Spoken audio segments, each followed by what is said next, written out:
At the time of this investigation, when it began, how long had you been with the Tallahassee Police Department? 25 years. You'd spent vast majority of your career as an investigator detective. No, I've probably spent most of my career as a street officer. Okay. At the time of this, how long had you been a detective? 6 years.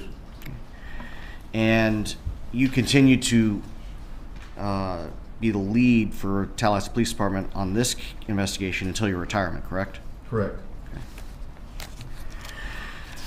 Now, it's important when you're conducting an investigation, especially a homicide investigation, for you to be thorough, correct? Yes. Okay. You don't want to leave essentially any stone unturned. Yes. Okay. Obviously within reason. Yes. You talked about your agency beginning to obtain cellular phone records of the Adelson family pretty early on, correct? You started getting them in July? Yes. Okay. And you learned that Wendi Adelson's parents, my client and her husband, lived in Miami, correct? I believe at the time it was Coral Springs, but... They had a place on Miami Beach? Well, I know that they ended up at Miami Beach. I don't recall at the time of the homicide if they were living on Miami Beach. Okay. But you knew that they were in South Florida? South Florida is correct. Okay. And so as your investigation continued and you started looking into, you made the connection between the two individuals who drove up here, Sigfredo Garcia and Luis Rivera. You made that connection to Catherine Magbanua, correct? Right. And you made that connection to Charlie Adelson, correct? Correct. And then you see these large cash deposits into Katie Magbanua, or you see Katie Magbanua's unemployment status. Right. She's still paying her bills in South Florida. Yes. Okay. Now, you also mentioned that you contacted the SunPass Authority. Yes. Okay. Did you ever, you'd already made a connection between the investigation and the Adelson family at this point, pretty quickly. I wouldn't say that. Okay. Well, over a couple years. By the time June of 2016 comes, comes about, you've already made that connection. Oh, yes. By that time, yes. Okay. And you contacted the SunPass Authority for my client's SunPass records, correct? No. No, you didn't. Did you contact the Turnpike Authority for construction records for the Turnpike? Construction records? Yes. No. What about for I-95 or 595? To my knowledge, there is no, and I believe I established that with the FDOT, Florida Department of Transportation, that there was no toll system on 95. Okay. I was asked about construction records on 95. I did not inquire about construction records. What about accident records? Accident records? Yeah. No.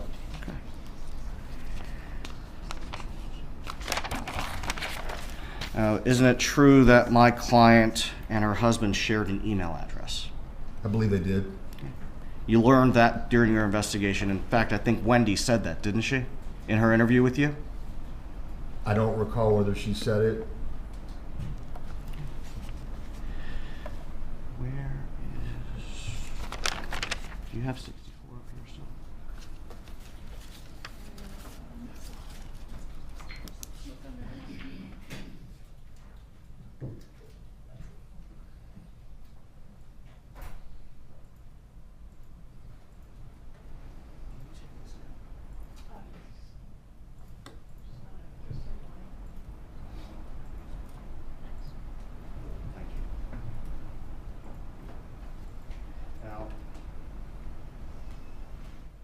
Mr. Isom, you identified emails that are contained in State's Exhibit 64, correct? Yes.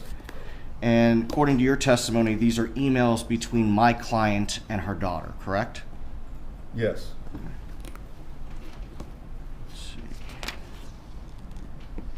And in some of these emails, my client called Danny Markel bad names. Yes. She never actually said she hated him, did she, in any of these emails? That came through the grandchildren. Okay. At the time, the grandchildren were 3 and 4. I don't recall the age. They were young.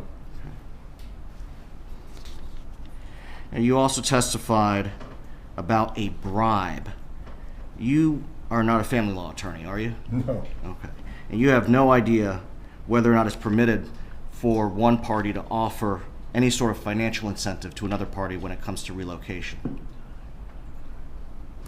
That's not in my realm. And you also testified about Mr. Markel's life insurance policy, pension, and you said that those funds went to his children with Wendi as a custodian? Some of them was Dan Markel's sister as the custodian. Okay. Did my client receive any financial benefit in the form of Danny's life insurance, his pension, or anything else? Not that I could tell. Going back to those emails, especially the one the state highlighted concerning the Catholic Church and dressing the kids up, Wendi didn't take those suggestions, did she? No.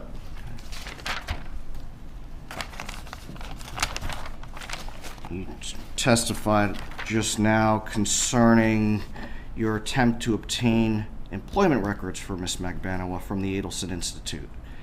It's a small business, right? It appeared to be. Just a handful of employees? Yeah, there was only 2 there at the time. You don't know whether or not any of the employees had a written job description? No, I do not know that. You don't know if any of the employees' files had evaluations or job reviews? I didn't see that.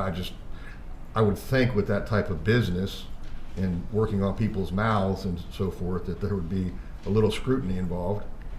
But you don't know if they kept those records for any employee, I have no do you? idea. I was only seeking and only had cause to seek for Magbanowa. And when Miss Magbanowa was arrested, you testified that you received a call from someone who identified himself as Charlie's attorney, correct? After her arrest, the gentleman that called my number he identified himself as an attorney for Charlie Adelson. Not Donna Adelson. Not Donna. Now, is it unusual in an investigation like this for a defense attorney to contact you about whether or not there's a warrant for their client's arrest? I wouldn't say that. It was shocking to me that within that short a time frame, the only way that this person would have knowledge would be from Magbanowa's attorney.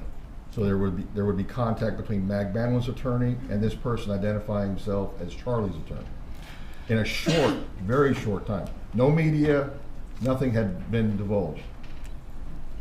So what you found unusual was the short time frame, not the phone call itself. No, it was immediate, and I'm basically telling Coas, if your client wants to cooperate, contact me. Don't call somebody else that's a co-conspirator, their attorney.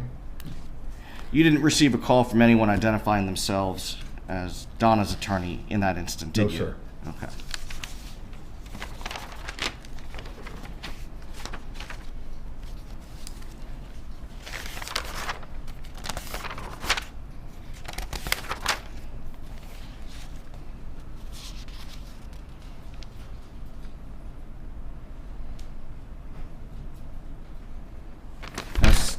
Ms. Kappelman asked you about what has been coined that grandmother motion.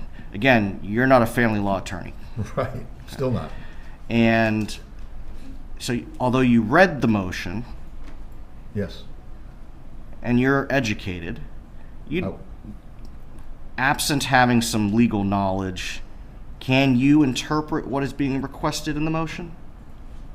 I believe so. I think it's pretty plain. Okay. I'm glad you said that. Now, I want to go back to the emails, and I'm going to use the board. The emails that you testified were between my client and her mother.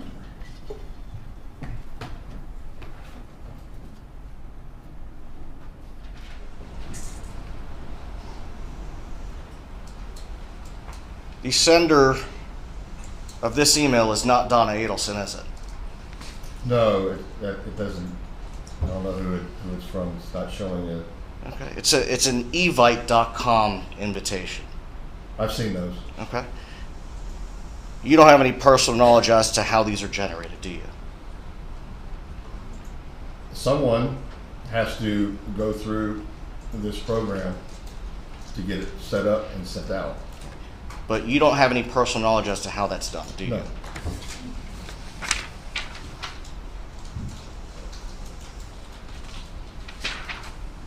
The next page of EE, it's August 30th, 2014 email to Wendi. Now,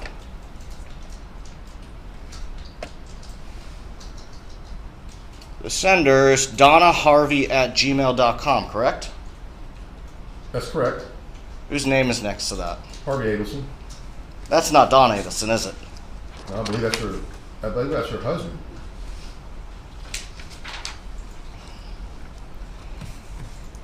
Next. It's an email dated September 12th, 2014. And the sender is saying that Lincoln will attend Tot Shabbat with his grandpa, Harvey Adelson. Isn't that what it says? Yes, it does. Who's it from? It's from donnaharvey@gmail.com. And whose name is next to that? It says Harvey Adelson.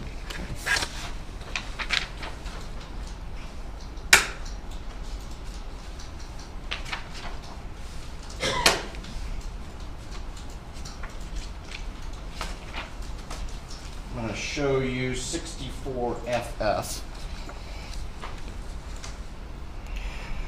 This is, again, from donnaharvey@gmail.com, correct? Yes. Okay. Whose name is it there? Where it says from, Yes. it says Harvey Adelson. Okay. Wendi, this is the information on work order for repair of TV, Friday, July 18th, between 8 and 12. Love, Dad. My Yes. client's not Dad, is she? I wouldn't refer to him as that. I don't think she would either.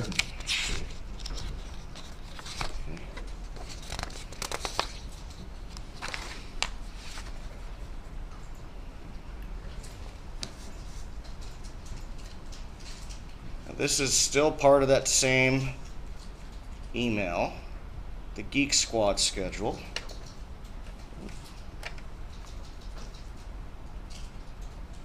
Would you be willing to accept a sooner appointment if one becomes available? Do you see that language?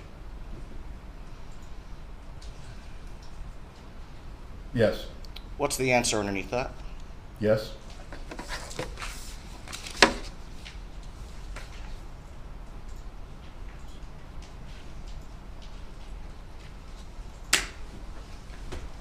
Nothing further, Your Honor. Redirect examination.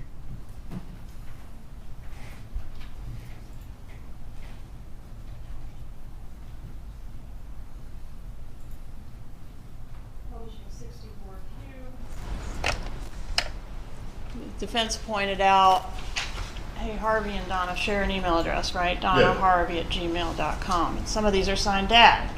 Right. Are some of them signed Mom? Right. Okay, and drawing your attention to this one on May 3rd, 2013, including the statement, the most important part of your divorce is relocation. On page 4 of that exhibit, well, let me start by going to the very end. Inconveniently, the way this printed, love you. Who signed that one? Mom. All right, and on page 4 of the exhibit, just a moment.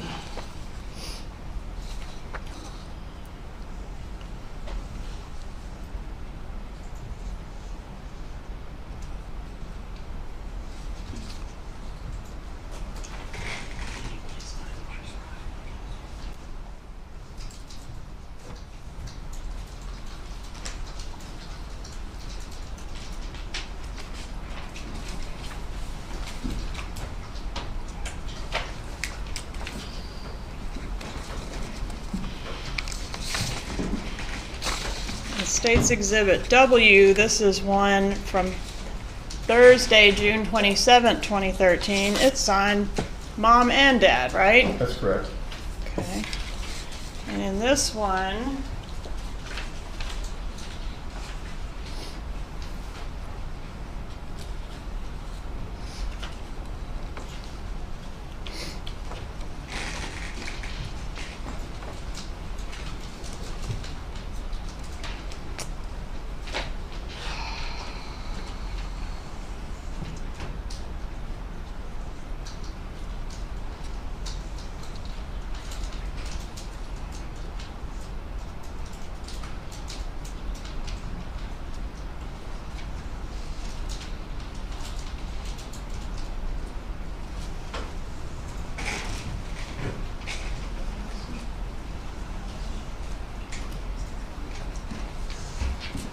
all right, so we've got some from Mom and Dad, right? That's correct.